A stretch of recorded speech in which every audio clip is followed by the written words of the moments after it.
Hello students and welcome back to my channel excellent learning point.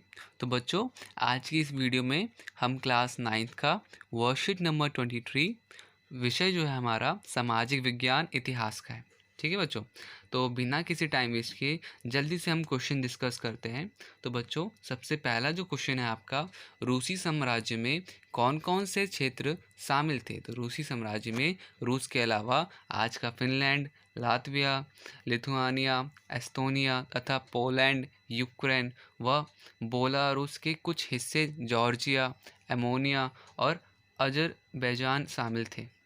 प्रश्न number 2 जो है आपका बच्चों, वो है रूसी क्रांति से पूर्व रूसी साम्राज्य व राजनीतिक दशा कैसी थी। तो रूसी क्रांति से पूर्व रूसी साम्राज्य की दशा, सामाजिक दशा, देश की 85% आबादी किसान थी, परंतु केवल बड़े किसानों और ज़मींदारों के पास ही अपनी ज़मीन थी। किसान और ज़मींदारों के संबंध अच्छे नहीं थे। किसान अक्सर लगान ना देने व ज़मीन पर कब्जे के लिए विद्रोह कर दिया करते थे। ठीक है बच्चों। राजनीतिक दशा कैसी थी, तो मध्यम वर्ग के उदारवादियों के पास राजनीतिक अधिकारों का अभाव था।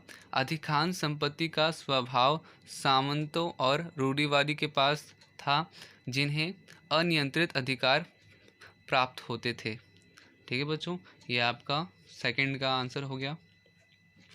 क्वेश्चन नंबर 3, फ्रांसीसी क्रांति तथा रूसी क्रांति में आप क्या दो अंतर और दो समानताएं देख पाते हैं, संक्षेप में लिखिए। तो बच्चों, इसका उत्तर है बच्चों, फ्रांसीसी क्रांति और रूसी क्रांति। फ्रांसीसी क्रांति 1789 और 1799 ईस्वी के बीच हुई थी। इनका सामाजिक उथल पुथल एवं आमूल परिवर्तन की अवधि थी। क्रांति के फलस्वरूप राजा को गद्दी से हटा दिया गया था और एक गणतंत्र की स्थापना हुई थी। रूसी क्रांति में बच्चों, रूसी क्रांति 1917 में प्रथम विश्व युद्ध के दौरान हुई थी। आर्थिक समस्याओं का दौर था। फिर रूसी क्रांति के परिणाम स्वरूप रूस के जार के स्वेच्छाचारी शासन का अंत हुआ तथा रूसी सोवियत संघात्मक समाजवादी गणराज्य की स्थापना हुई। ठीक है बच्चों, अब समानताएं पढ़ लेते हैं। क्या समानताएं थी, तो बच्चों, दोनों ही क्रांतियों में देश की जनता आर्थिक समस्याओं तथा भारी कर से परेशान थी।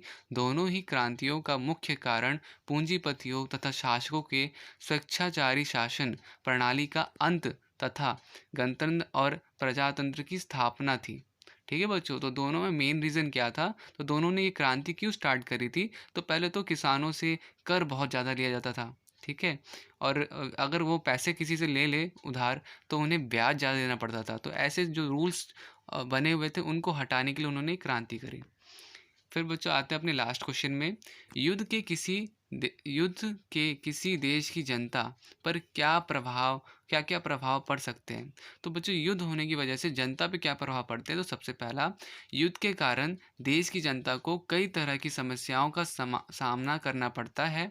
लोगों को शारीरिक, मानसिक तथा आर्थिक समस्याओं का सामना करना पड़ता है। सिर्फ इतना ही नहीं, बल्कि आने वाली पीढ़ी को भी परेशानी उठानी पड़ जाती है। तो ओके बच्चों, ये था आज की वीडियो में 4 के 4 क्वेश्चंस। आई होप क्वेश्चंस काफ़ी इजी थे बच्चों, तो मेरे ख्याल से आप सबको समझ में आ गए होंगे। अगर वीडियो बच्चों आपके लिए ये यूज़फुल लगी होगी, तो प्लीज़ बच्चों ज़रूर करना, शेयर ज़रूर करना, सब्सक्राइब ज़रूर करना। Thank you, bye bye.